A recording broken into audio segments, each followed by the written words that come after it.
poder estar con todos ustedes, sinceramente. Mi nombre es Abraham Magallanes. Estamos aquí algunos minutos. Estamos a 1 minuto o a 2 minutos de Fundidora, la Colonia Moderna, Iglesia Bautista Macedonia. Ahí estamos, estoy pastoreando. Si Dios lo permite, en este año cumplo 6 años. Estoy casado con Rebeca. Tengo dos niños, uno de 1 año 4 meses y la pequeña Sofía de 4 años. Así que reciban saludos de ellos. De Santiago no, porque todavía no habla, pero creo que lo saludó porque levantó la mano. Así que reciban saludos de mi familia. Dios los bendiga a todos ustedes. Vamos a abrir nuestras Biblias, por favor, en Marcos. Marcos capítulo número 6.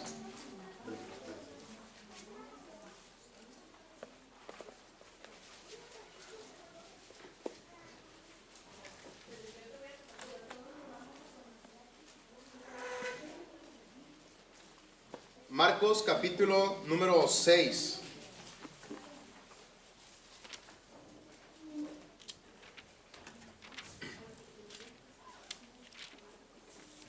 Y vamos a estudiar los primeros 31 versículos. Pero no se asusten. No se asusten. La intención es que podamos contemplar la idea del pasaje y después la estudiamos, ¿ok? Así que espero que su presión siga estando donde mismo. No vamos a tardar mucho, hermanos. Marcos, capítulo número 6. ¿Estamos ahí? ¿Sí? Ok. Salió Jesús de allí y vino a su tierra, y le seguían sus discípulos. Y llegado el día de reposo, comenzó a enseñar en la sinagoga, y muchos, oyéndole, se admiraban y decían: ¿de dónde tiene estas cosas? ¿Y qué sabiduría es esta que le es dada? ¿Y estos milagros que por sus manos son hechos? ¿No es este el carpintero, hijo de María, hermano de Jacobo, de José, de Judas y de Simón? ¿No están también aquí con nosotros sus hermanas? Y se escandalizaban de él. Mas Jesús les decía: no hay profeta sin honra, sino en su propia tierra y entre sus parientes y en su casa. Y no pudo hacer allí ningún milagro, salvo que sanó a unos pocos enfermos, poniendo sobre ellos las manos. Y estaba asombrado ¿de qué?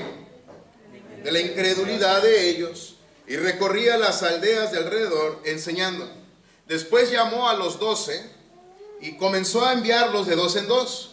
Y les dio autoridad sobre los espíritus inmundos, y les mandó que no llevasen nada para el camino, sino solamente bordón, ni alforja, ni pan, ni dinero en el cinto, sino que calzasen sandalias y no vistiesen 2 túnicas. Y les dijo: donde quiera que entréis en una casa, posad en ella hasta que salgáis de aquel lugar. Y si en algún lugar no os recibieren, ni os oyeren, salid de allí y sacudid el polvo que está debajo de vuestros pies para testimonio a ellos.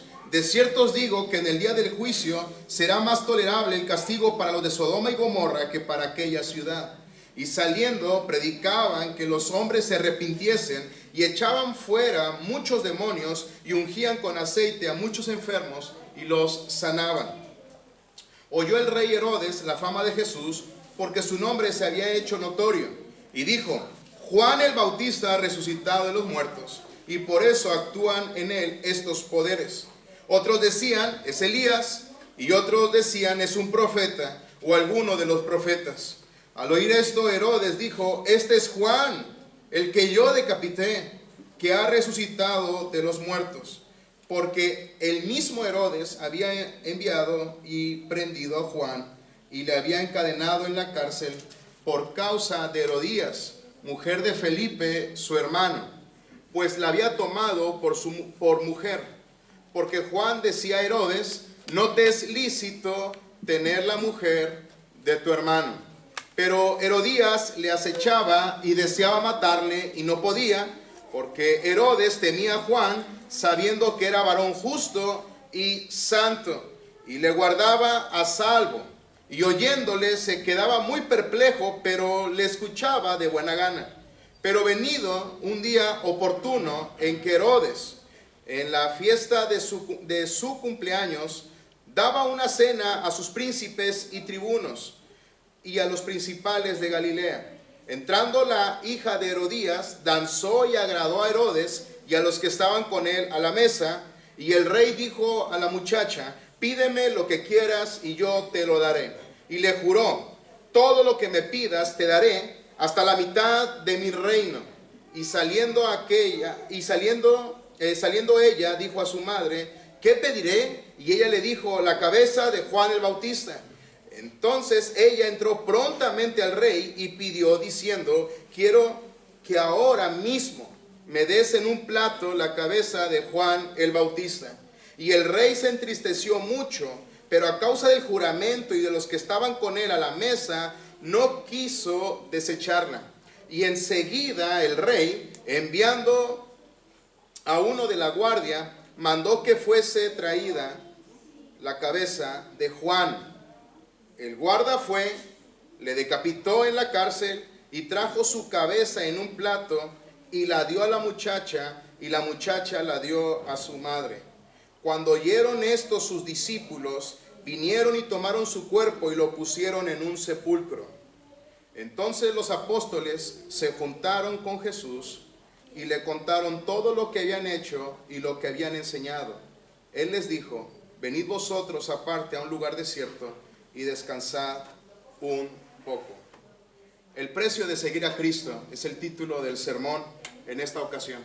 El precio de seguir a Cristo. En los años 1800 aumentó demasiado la evangelización en la India como resultado de los esfuerzos realizados por Gales para enviar misioneros. Como era de esperarse, hubo oposición y algunos misioneros fueron martirizados. Sin embargo, también hubo algunos que se convirtieron al Señor Jesucristo, y uno de esos frutos fue una familia. Pero cuando los líderes de aquella región supieron de la conversión del padre de familia, en conjunto de toda su familia, su esposa y sus 2 hijos, los mandaron llamar. Y le dijeron al padre de familia: tú tienes que negar a ese señor, y si no lo haces, vamos a asesinar a tu esposa y a tus hijos.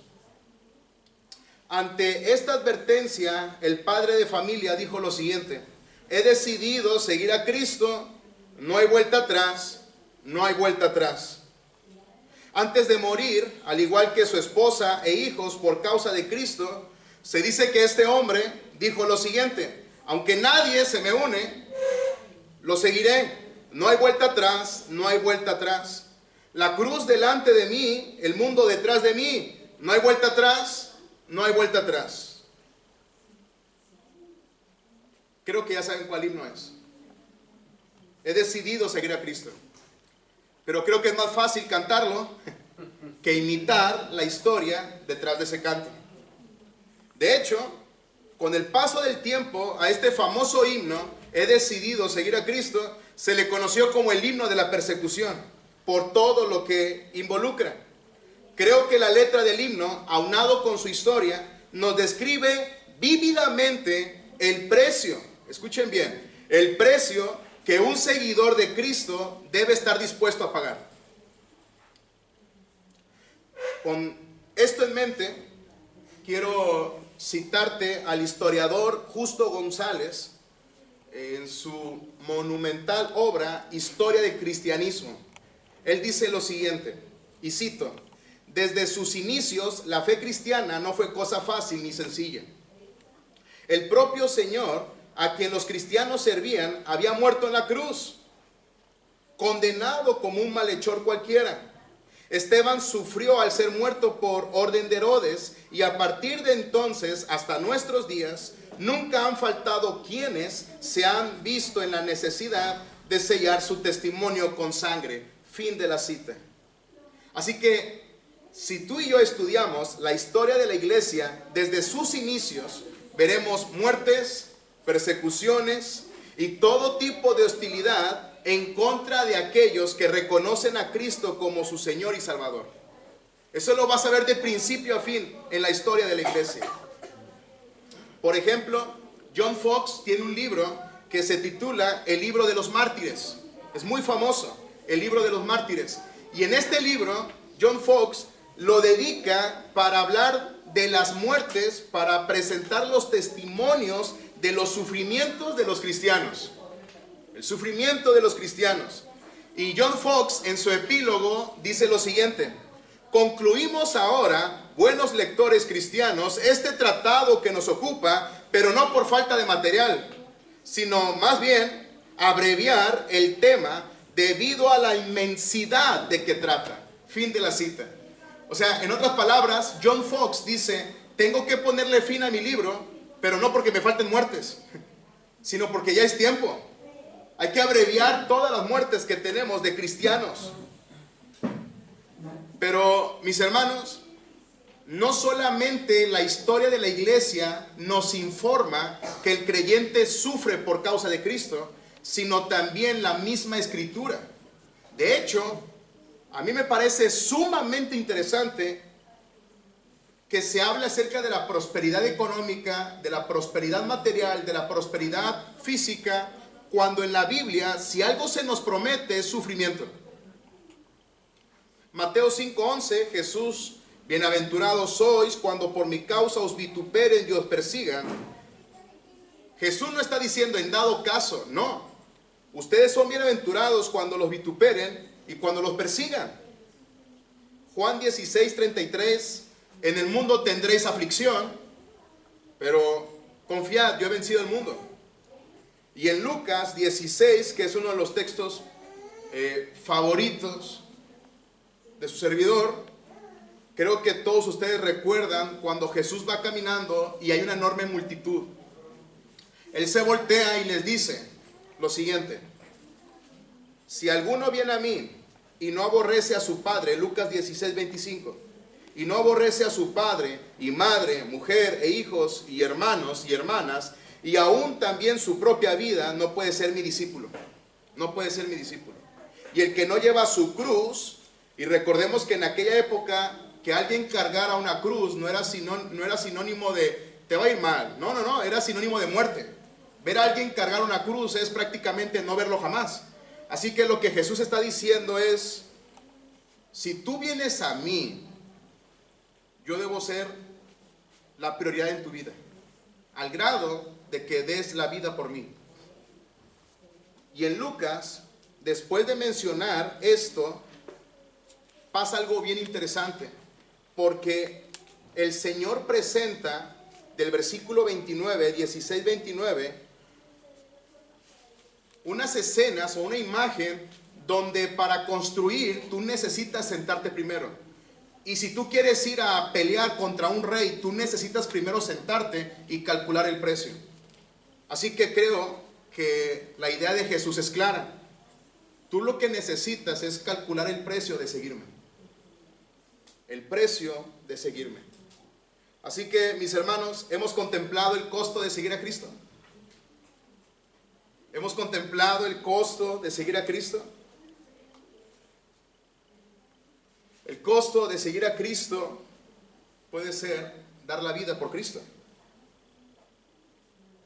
Así que, hermanos, después de haberles mencionado esto, la evidencia histórica, la evidencia bíblica acerca de sufrir por Cristo, creo que tenemos que llegar a la siguiente conclusión.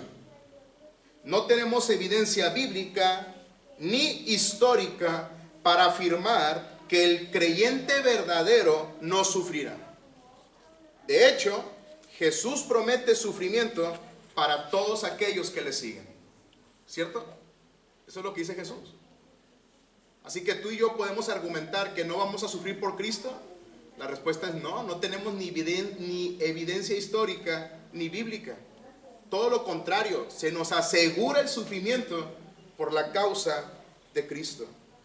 Y en mi opinión, mis hermanos, esa es la idea que Marcos trata de comunicar en los versículos que acabamos de leer. Del versículo 1 al versículo 31 de Marcos capítulo 6, Marcos quiere comunicar a sus lectores que aquellos que siguen a Jesús sufrirán hostilidad, pero esto viene de un mundo incrédulo.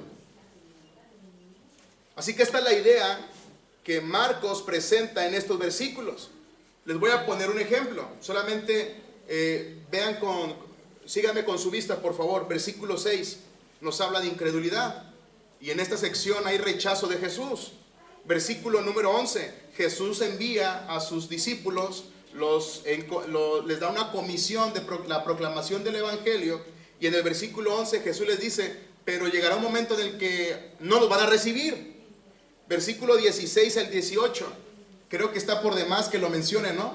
Está Juan decapitado, encarcelado, acechado, odiado, rechazado y asesinado.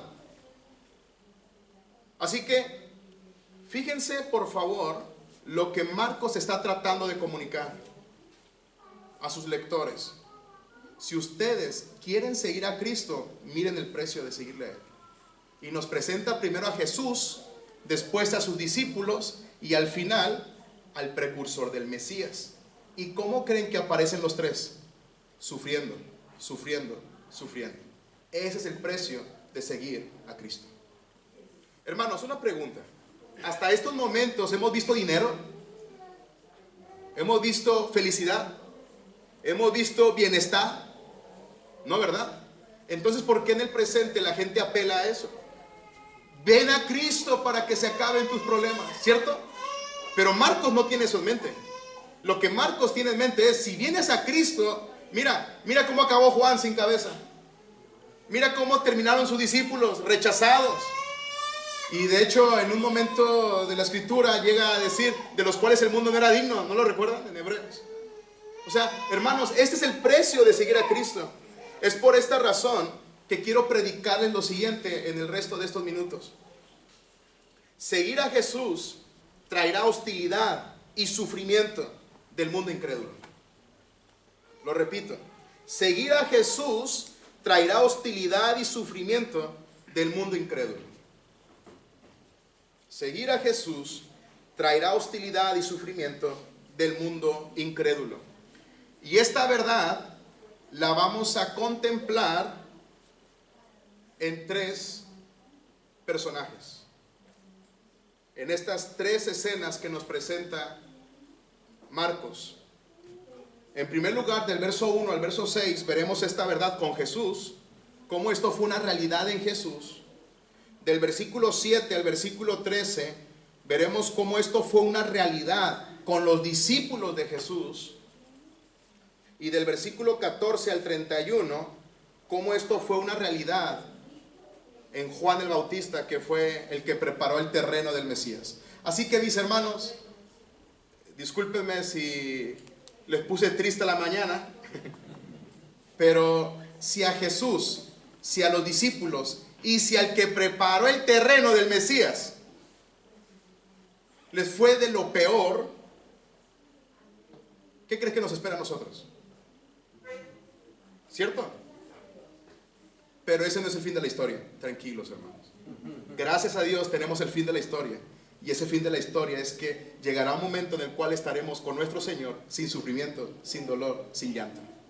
Pero todavía no llegamos a ese día. Así que vamos a disponer nuestro corazón para ser consolados, retados y confrontados a la luz de la palabra. ¿Ok? Versículo 1 al versículo 6, vamos a ver cómo esta verdad se vio en Jesús. De acuerdo con los primeros versículos, Jesús viene a su tierra. ¿Sí lo observan? Versículos, los primeros, versículo 1. Pero Jesús no viene solo. Jesús viene acompañado con sus discípulos, ¿se dan cuenta? Él viene con sus discípulos y después nos dice Marcos que Jesús comenzó a enseñar en las sinagogas.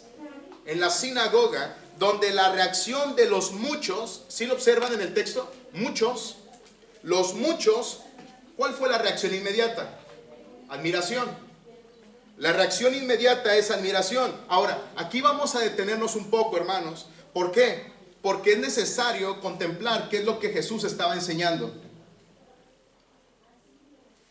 Marcos capítulo 1, versículo 14 y 15 nos dice que Jesús predicaba el evangelio del reino de Dios Y después Jesús nos dice que la respuesta correcta ante el Evangelio de Dios es el arrepentimiento y la fe. Después vemos a Jesús enseñando nuevamente, pero todos se admiran de su doctrina porque les enseñaba con autoridad. Fíjense el seguimiento de Marcos. Por lo tanto, podemos concluir, hermanos, que el contenido de la proclamación de Jesús es Jesús mismo. No hay otro tema, hermanos, que esté por encima de Jesús. Jesús está hablando del reino. Jesús está hablando del evangelio. Jesús aparece enseñando. ¿Qué? El evangelio. En otras palabras, Jesús en el capítulo 6 está predicando de Jesús. Jesús predica de Jesús. Porque Jesús no es parte del evangelio, hermanos. Jesús es el evangelio. Jesús no es parte de, Jesús es el evangelio. El detalle es que el capítulo 4, que es el contexto del capítulo 6, el capítulo 4 nos dice que no todos van a escuchar la palabra del sembrador. No todos la escuchan. Algunos la rechazarán, otros la escucharán y darán fruto. La diferencia entre estos dos grupos es que a unos, de pura gracia, como ahorita cantábamos, se les dio el tener oídos espirituales. Y eso somos nosotros. Y gracias a Dios por ello. Porque si no, ni siquiera nos interesaría escuchar la palabra del Señor. Así que la palabra que salva es la misma palabra que endurece. Así que, hermanos, con esto en mente, en el capítulo número 6, la pregunta es natural, ¿verdad? ¿Cómo van a reaccionar los que están escuchando a Jesús predicar de Jesús? ¿Cómo van a reaccionar? ¿Cómo van a reaccionar? Y esto es bien interesante porque Jesús está con los suyos. Y esto a mí me impresiona porque Marcos trata de hacer énfasis en esto. Jesús está con los suyos. ¿Esto es importante? Sí. Porque en el capítulo 5 Jesús está con un gentil y el gentil reconoce a Jesús como su Señor. A esta historia se le conoce como la del endemoniado gadareno. Él reconoce a Jesús como el Señor y Jesús le dice: no, tú ve con los tuyos y cuéntales cuán grandes cosas el Señor ha hecho contigo. Pero ahora Jesús está con los suyos. Así que, hermanos, yo me imagino a los lectores: ¿qué va a suceder? ¿Qué va a suceder? ¿Qué va a suceder? Si el gentil, que no era de los suyos, estuvo dispuesto a rendir su vida para convertirse en misionero, por así decirlo, ¿qué va a pasar con los suyos? Bueno, el resultado es triste, porque lo que vemos es que ellos se admiran. El detalle es que esta admiración no es como la que aparece en el contexto. Si recuerdan capítulo 4 de Marcos, ¿quién es este que aún el viento y el mar le obedecen? Bueno, no es este tipo de admiración. Este tipo de admiración que aparece en el capítulo 6 es de menosprecio y de rechazo. Miren por favor versículo 2 y 3. ¿De dónde tiene estas cosas? ¿Y qué dice el capítulo 4? ¿Quién es este que aún el viento y el mar le obedecen? Pero aquí es: oye, ¿quién es este que se cree mucho aquí? Si nosotros lo conocemos. Él es el carpintero. ¿De dónde tiene todas estas señales y estos milagros? Oye, hasta sus hermanas están con nosotros. ¿Quién se cree este? Así que estas personas están rechazando públicamente al Señor Jesús. Públicamente lo están rechazando. Esto es muy, muy interesante, hermanos. Y quiero decirles el por qué. Si ustedes observan el capítulo número 5, de hecho algunos escritores le dicen al capítulo 5 el capítulo de la fe. El endemoniado gadareno es librado de legión y tiene fe en Jesús. La mujer que está enferma y llevaba 12 años, que dice: solo quiero tocar el borde. Esta mujer tiene fe y Jesús lo reconoce. Y por lo que entendemos, Jairo al final tiene fe en Jesús. Pero ¿cómo inicia el capítulo 6? Jesús está admirado de su incredulidad. El detalle es que esta incredulidad no es de gente ajena a él, está con los suyos. Miren el verso 4, por favor. Verso 4. Por eso Jesús llega a la siguiente conclusión: los profetas son honrados en todos lados, menos en dónde, menos en su casa, menos en su tierra, entre los suyos. Y después hace una declaración Juan, que en mi opinión es irónica, por lo siguiente. Marcos dice que Jesús no pudo hacer muchos milagros. ¿Sí lo observan? Y esto a causa de la incredulidad. El detalle es que si tú ves el capítulo 4 y el capítulo 5, Jesús tiene todo poder sobre el viento y el mar, todo poder sobre los demonios, todo poder sobre la enfermedad, todo poder sobre la misma muerte. Pero aquí dice Marcos, pero no pudo hacer muchos milagros ahí. En mi opinión es un tanto irónico. Lo que está diciendo Marcos aquí es: Jesús determinó no hacer nada por el corazón tan duro que encontró ahí. Porque recuerden ustedes que las señales y los milagros de Jesús apuntaban a la identidad de Jesús. Así que, oye, ¿qué motivo o qué propósito hay de presentarme ante ellos cuando ellos mismos me están rechazando? Hay incredulidad, hay un menosprecio. Pero noten ustedes que Jesús, aunque no hace un milagro, sino algunos, como dice el texto, de sanar a algunas personas, ¿cómo termina Jesús? ¿Qué es lo que Jesús termina haciendo? ¿Qué es lo que Jesús termina haciendo en el capítulo? Capítulo 6, verso 1 en adelante. Sigue enseñando. ¿Se dan cuenta? Él sigue enseñando. Él sigue enseñando. Hermanos, después de haber visto esta primera división, quiero que meditemos en las siguientes verdades, por favor. En primer lugar, antes de que digas, qué terribles estas personas, siendo de los suyos, estando en la sinagoga, yo nunca hubiera hecho eso. Quiero decirte que tú hubieras hecho lo mismo y yo hubiera hecho lo mismo. ¿Sabes por qué? Porque la condición del ser humano es la incredulidad. La condición de todo ser humano es la incredulidad. El ser humano por naturaleza no cree en lo que Dios dice de sí mismo y de su Hijo. Por ejemplo, Romanos 1:18 en adelante, ¿lo recuerdan? Dios se ha revelado, Dios ha presentado su verdad, pero el hombre trata de ocultarla. Ellos se creen sabios, pero son necios. Ellos no le dan gracias a Dios. Ellos no le glorifican. En lugar de darle gracias y adorar al Creador, adoran a la creación. Así que, hermanos, por naturaleza, el ser humano es incrédulo. El detalle es el siguiente. En esta división que acabamos de estudiar, no solamente son incrédulos, sino que son hostiles contra los que sí son creyentes. Y esta idea, mis hermanos, se va a repetir en todo el Nuevo Testamento. El hombre por naturaleza no solamente es incrédulo, sino que se levanta en contra de todo lo que tiene que ver con Dios. ¿O qué acaso no es lo que hemos visto recientemente? Cómo gente se levanta en contra de la iglesia, en contra de los predicadores, en contra de los creyentes. Así que el incrédulo no solo rechaza la verdad de Dios, sino que se muestra hostil contra aquellos que sí la han abrazado. Otra de las verdades que podemos ver en el texto es que una persona incrédula se le puede presentar la verdad enfrente y aún así no creer en ella. ¿Sí notan lo que dicen las personas? Hemos visto sus milagros, hemos visto sus señales, pero ¿quién es este? Hermanos, ellos han contemplado al Hijo de Dios y aún así ellos están cerrados totalmente ante la verdad.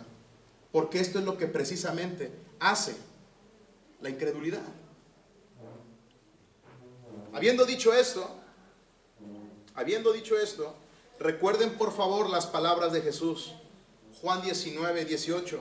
Si el mundo los odia, recuerden que a mí me odió primero. Y después el versículo 20. Si a mí me han perseguido, también a ustedes los perseguirán. Así que, hermanos, no esperemos que el mundo nos abrace cuando ese mismo mundo fue el que rechazó a Jesús. No nos podemos sentir a gustos en este mundo. De hecho, mientras más vivimos en este mundo, más deseamos estar con el Señor. Pero Dios en su gracia puede transformar el corazón sin importar cuán incrédulo sea. Y esto con el propósito de que la persona pueda creer. ¿Recuerdan Efesios 2, 8 y 9? Porque por gracia sois salvos por medio de la fe. Y esto, es decir, la salvación, la gracia, la fe, y esto no es de vosotros, es un regalo de Dios. ¿Qué significa esto? Significa que Dios regala la fe. Pero Romanos nos dice que esta fe es por oír la predicación del Evangelio.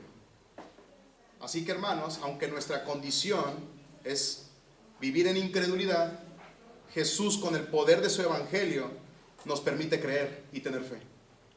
Nos permite tener fe. Así que, hermanos, aunque estamos en Cristo, seguimos luchando con la incredulidad. ¿Cierto? O todos los días nos levantamos, wow, yo sigo creyendo en las promesas del Señor. Así nos levantamos todos los días.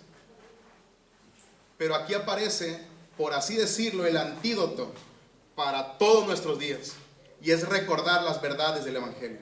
Recordar la palabra del Señor. Recordar sus palabras. Ahora, capítulo 6, versículos 7 al 13, o de hecho hasta terminar, versículo 31, aparece una estructura un poco rara, pero que le encanta a Marcos. Y se le conoce como sándwich. Y quiero explicarles por qué. Marcos presenta una historia, pero Marcos no la va a terminar porque en medio va a poner otra historia. ¿Y qué creen que hace el final? Termina la primera historia. Por eso se le conoce como el sándwich. ¿Ya se dieron cuenta? Primero aparece Jesús comisionando y enviando a los suyos. Y probablemente tú estás, wow, ¿qué va a pasar? ¿Qué va a pasar? Y Marcos te deja con la duda porque te pone la historia de Juan el Bautista. Y al final termina con el informe de los discípulos acerca de cómo les fue cuando salieron a predicar. ¿Vamos bien, hermanos? Esta es la estructura. ¿Nunca te ha pasado que has leído un libro o un capítulo de la Biblia y dices, Señor, gracias por lo que acabo de leer, pero no entendí nada, Señor? Bueno, estamos frente a una de esas historias, porque tú estás leyendo y dices, ¿por qué mete a Juan el Bautista? Bueno, hermanos, aunque parece que no encaja, quiero decirles que estoy convencido que la historia de Juan el Bautista es la llave que nos abre la puerta para poder entender esta unidad. Pero antes de decirles cómo creo que está funcionando, vamos por favor para estudiarla. Y al final les voy a comentar cómo creo que está funcionando. La narrativa inicia con Jesús llamando a sus discípulos. ¿Sí lo notan? Versículo 7 en adelante. Y los envía de dos en dos. Lo interesante y en mi opinión lo increíble es que en el versículo 7 nos dice que Jesús le da autoridad sobre los espíritus inmundos. ¿Sabes por qué esto es increíble? Porque el capítulo anterior Jesús tuvo autoridad sobre legión, que aproximadamente eran 2000 demonios. Así que tú vienes de ver a Jesús que los demonios están rogándole a Dios, a Jesús, por favor, envíanos con los cerdos. Y después vienes y Jesús te dice, tienes mi autoridad. ¿Cómo estarías tú, hermano? No, hombre, échame a quien quieras, ¿no? No, hombre, tú dame aquí hasta para llevar. Porque Jesús me está delegando su autoridad, me está dando su autoridad sobre los espíritus inmundos. Así que de seguro, hermanos, seamos sinceros, no nos convirtamos ahorita en el apóstol Pablo, humildad, yo estaría con Cristo. Hermanos, vamos a reconocerlo. tú y yo estaríamos con una sonrisa de oreja a oreja y ya listos para irnos. Mi hija Sofía tiene 4 años y cuando le digo, hija, vamos por unas papitas, ya está afuera. Hija, ni siquiera te he dicho nada. Papá, ¿la llave? ¿Dónde está la llave? Ahí lo que quiere es salir. Bueno, así me imagino a los discípulos. Tienen toda mi autoridad. No, hombre, Señor, hasta el fin del mundo, ¿no? Pero noten las indicaciones un poco extrañas de Jesús. ¿Están listos, hermanos? No lleven nada para el camino. Verso 8. Lleven solamente el bordón. Algunos pudieran decir, aunque no quieran, ¿no? Tengo que llevar. No lleven alforja, no lleven pan, no lleven dinero. Como que ya se pusieron medio raras las instrucciones de Jesús, pero no importa, tenemos toda autoridad, ¿verdad? Tenemos la autoridad de Jesús. Bueno, ¿qué es lo que sí deben llevar? Versículo 9, las sandalias, que no se te olviden. No vistan 2 túnicas. Hermanos, creo que aquí está la idea implícita, ¿no? ¿Por qué no debo llevar nada de esto? Porque el Señor es tu proveedor. Pues, a mí déjame. Es como si el Señor dijera, tú encárgate de lo que te he mandado. Sé fiel en lo que te he mandado. A mí déjame en lo que me corresponde, por así decirlo. De manera implícita, el Señor es su proveedor. Los seguidores de Jesús saldrán a predicar la palabra con la autoridad de Jesús. Ellos han sido comisionados, pero ¿saben algo? Antes de que nos emocionemos, el Señor no los baña con un positivismo como el que en nuestros días abunda. Hermanos, ¿cuántos de nosotros no hemos escuchado, alguien pasa por algo mal, tranquilo, échale ganas, todo va a estar bien? Este positivismo, hermanos, no es bíblico. Oye, estoy enfermo, vas a ver que te vas a recuperar. Hermano, ¿y si se muere? Y eso es lo que me encanta del Señor Jesús en esta sección, porque Él no los baña de positivismo, de les va a ir todo bien. No, versículo 11, Jesús les anticipa que va a haber gente que los va a rechazar. ¿Se dan cuenta? Noten ustedes por favor el verso número 11. Y si en algún lugar no os recibieren, ni os oyeren, salid de allí. ¿Y cuál será este castigo para las personas que rechacen el Evangelio? Bueno, el castigo es el siguiente. Miren lo terrible, hermanos. Les va a ir mejor a los de Sodoma y Gomorra. Ese es el castigo. ¿Sabes qué te espera? Bueno, lo que te espera es más grande que lo que le espera a Sodoma y Gomorra.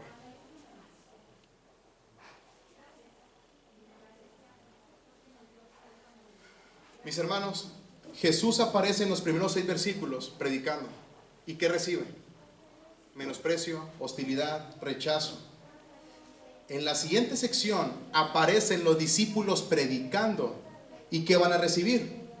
Algunos van a creer, muchos van a ser sanados, por lo que entendemos en su reporte.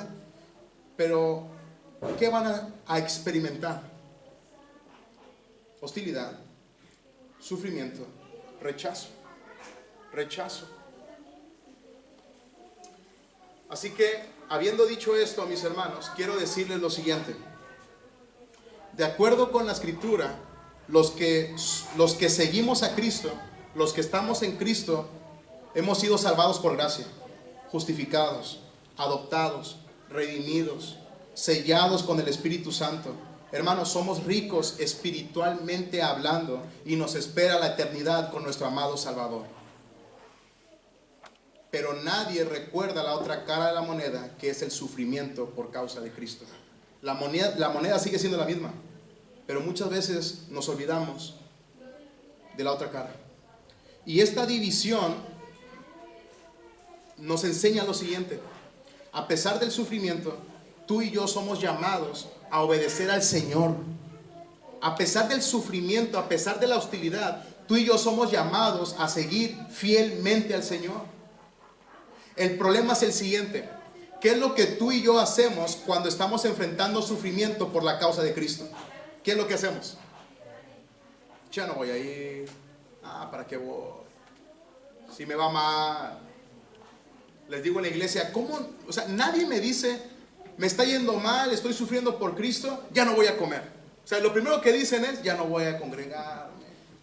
Bueno, aquí no creo que pase eso, nada más allá en Macedonia, donde estoy pastoreando.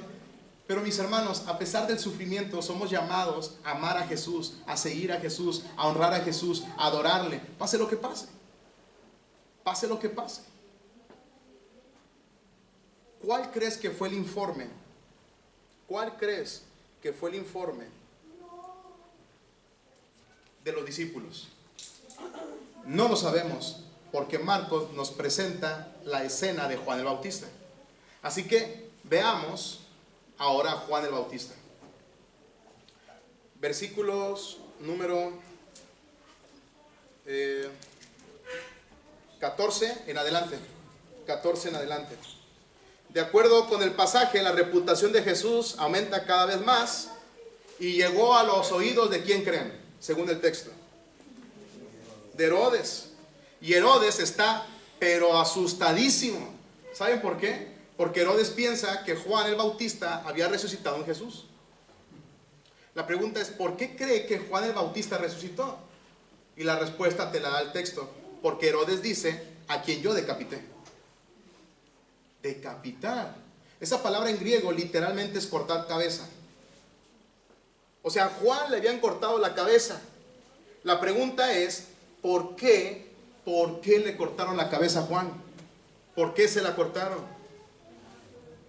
Bueno, quiero recordarte lo siguiente. En Marcos, el Evangelio, aparece Juan el Bautista predicando el arrepentimiento. Capítulo 1, arrepentíos, arrepiéntanse, bautícense. Y si ven otros evangelios, Juan el Bautista decía, el reino de los cielos ha llegado, arrepiéntanse. Así que tú vas a ver a Juan el Bautista predicando que se arrepientan de sus pecados. La pregunta es, ¿qué aparece en esta escena? Herodes es un inmoral de primera. Herodes está con la mujer de su hermano. Así que, ¿qué crees que estaba haciendo Juan el Bautista? Predicándole que se arrepintiera de su inmoralidad. Predicando que se arrepintiera de sus pecados. En estos momentos, hermanos, ¿quién fue el único que levantó la voz en contra de la inmoralidad? ¿Quién fue el único? Juan el Bautista. Fue el único. Fue el único que levantó la voz. Así que, hermanos, ¿están listos para escuchar cuáles fueron los cargos por los cuales le quitaron la cabeza a Juan? ¿Están listos? Miren el verso 20. Miren los supercargos que le imputaron a Juan el Bautista. Versículo 20, por ser justo y santo. ¿Sí lo ven? ¿Por qué le cortaron la cabeza a Juan? Por ser justo y santo. Aunque no lo creas. Por predicar en contra del pecado. Por llamar a la gente al arrepentimiento. Por eso lo mataron. Mira por favor cómo Marcos describe la hostilidad que estaba sufriendo Juan el Bautista. Y esto es de parte de una mujer. Así que cuidado, mis hermanos, una mujer enojada. Vamos a ver a continuación. Versículo 10 al 12. Le acechaba. ¿Sí lo observan? Le acechaba. Esta palabra en su gramática significa intentar dañar.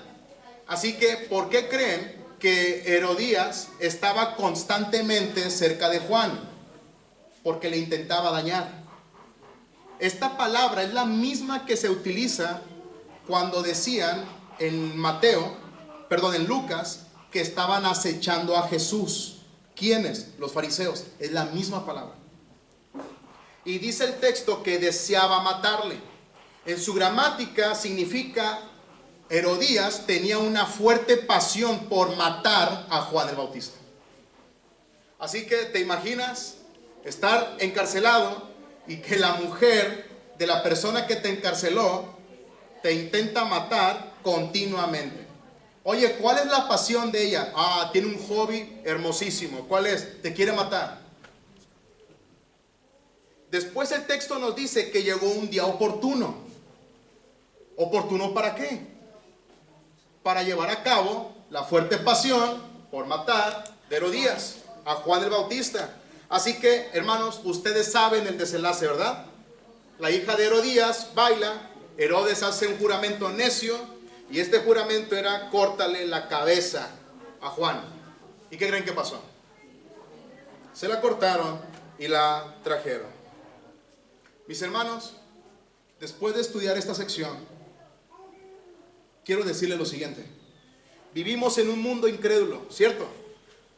Vivimos en un mundo que aprueba el aborto, que aprueba la unión del mismo sexo, que aprueba la inmoralidad sexual, que aprueba el adulterio, que aprueba las relaciones sexuales premaritales, y así pudiera mencionarles muchas cosas que nuestro mundo aplaude.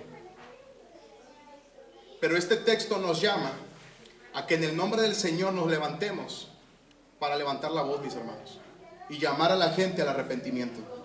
Obviamente esto debe ser con amor, con prudencia, con sabiduría, pero lo debemos hacer, hermanos. ¿Qué se espera de los seguidores de Cristo? Que prediquen de Cristo. Lamentablemente muchos han abrazado la idea de yo respeto, pero no por respetar, sino por no cumplir con la responsabilidad de predicar el Evangelio. Así que como creyentes debemos levantar la voz. Y este texto nos dice un susurro en el oído: aunque te maten, aunque sufras, aunque te rechacen, tú debes levantar la voz de que Jesús es el Señor. Ahora, habiendo dicho esto,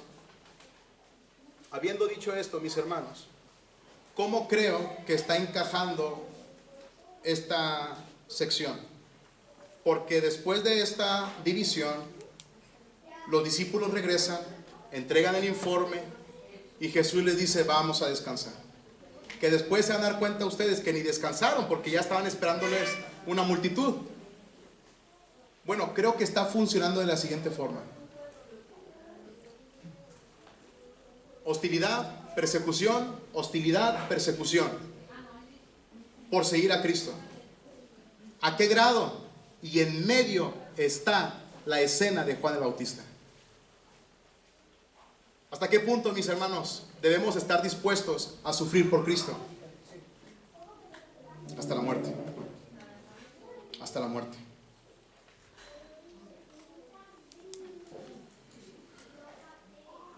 Probablemente tú estás pensando: hermano Abraham, ¿por qué tanto sufrimiento? ¿Por qué tanto sufrimiento?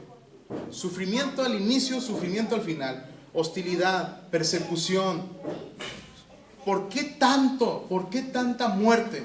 Porque si tú lees todo Marcos, ¿cómo termina Marcos, hermanos? Jesús en la cruz del Calvario. Juan siendo asesinado. Y si tú echas mano de la tradición, ¿qué pasó con la mayoría de los discípulos? Asesinados. ¿Por qué tanta muerte? ¿Por qué tanto odio al Señor Jesús? ¿Por qué tanto sufrimiento para el Señor Jesús? ¿Por qué tanto sufrimiento? Bueno, hermanos, la respuesta es la siguiente: porque no había otra forma en la que tú y yo pudiéramos ser salvos. No había otra forma. Y gracias a Dios por esto. Gracias a Dios por esto. El Catecismo de la Nueva Ciudad dice lo siguiente: debido a que la muerte es la paga del pecado, Cristo murió voluntariamente en nuestro lugar para liberarnos del poder y del precio del pecado, para llevarnos a Dios. Por su muerte expiatoria y sustitutiva, solo Él nos redime del infierno y obtiene para nosotros el perdón de pecados, justicia y vida eterna. Así que, hermanos, ahí está la respuesta de por qué tanto sufrimiento, por qué tanto odio, por qué tanta hostilidad en contra de Jesús.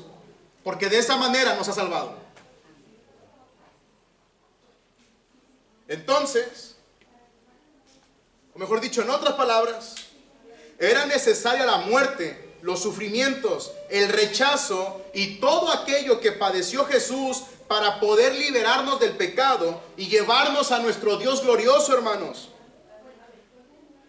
Por lo tanto, el Evangelio son las buenas noticias de que alguien decidió sufrir en nuestro lugar. Lo repito, el Evangelio son las buenas noticias de que alguien decidió sufrir en nuestro lugar. Y con esto en mente, hermanos, ¿cómo no sufrir por Jesús si Él sufrió por nosotros? ¿Cómo no sufrir palabras hirientes cuando Jesús sufrió la ira de Dios en mi lugar? ¿Cómo no padecer, cómo no sufrir por mi familia que me rechaza por ser creyente cuando el Señor se hizo hombre para morir en mi lugar? Mis hermanos, ningún sufrimiento en esta vida que tú y yo lleguemos a padecer se puede comparar a lo que Jesús experimentó por amor a ti y a mí.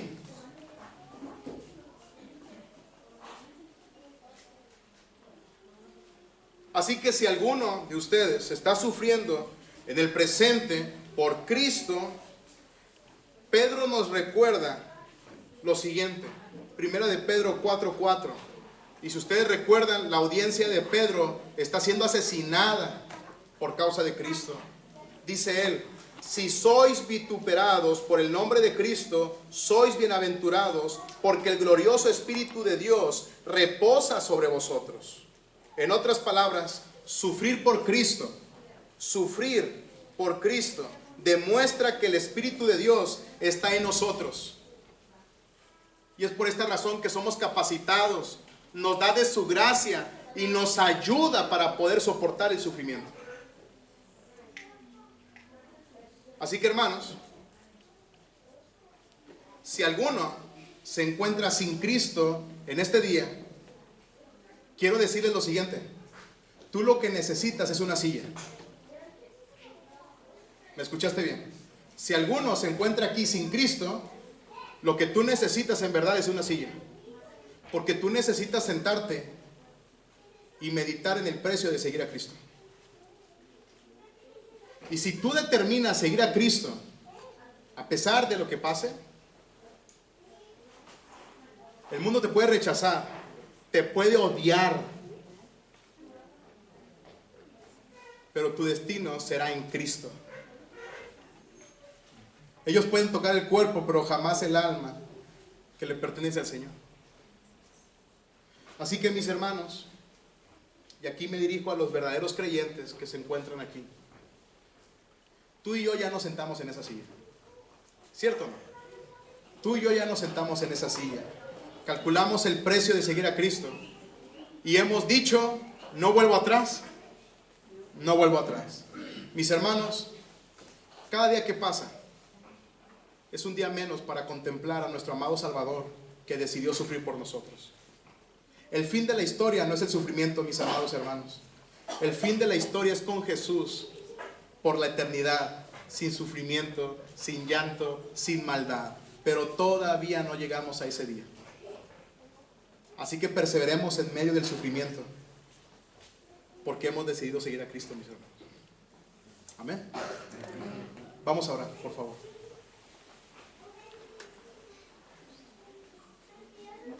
Padre, gracias, mi Dios, porque Filipenses 1 nos dice que no solamente nos has dado la gracia de que creamos en ti, sino también nos ha dado la gracia de padecer por ti. Así que, Señor, perdónanos, porque en más de una ocasión hemos pensado y abrazado solamente la idea de salvación, justificación, redención, adopción, y nos hemos olvidado de que tú nos has prometido sufrimiento también. Así que, Señor, ayúdanos a no recordar, a poder recordar las verdades del Evangelio, pero también que debemos sufrir por ti, y sufriremos, Señor. Así que te ruego por aquellos que se encuentran sin Cristo, para que tú les ayudes a comprender, a entender que seguirte a ti les va a costar todo, pero es la mejor decisión que pueden tomar. Y ayuda a mis hermanos para que en medio del sufrimiento ellos puedan echar mano de tu gracia para poder perseverar. Mi Dios, que juntos podamos decir: no vuelvo atrás, no vuelvo atrás. A ti sea la gloria, en el nombre bendito de Cristo Jesús. Amén. Amén. Mis hermanos,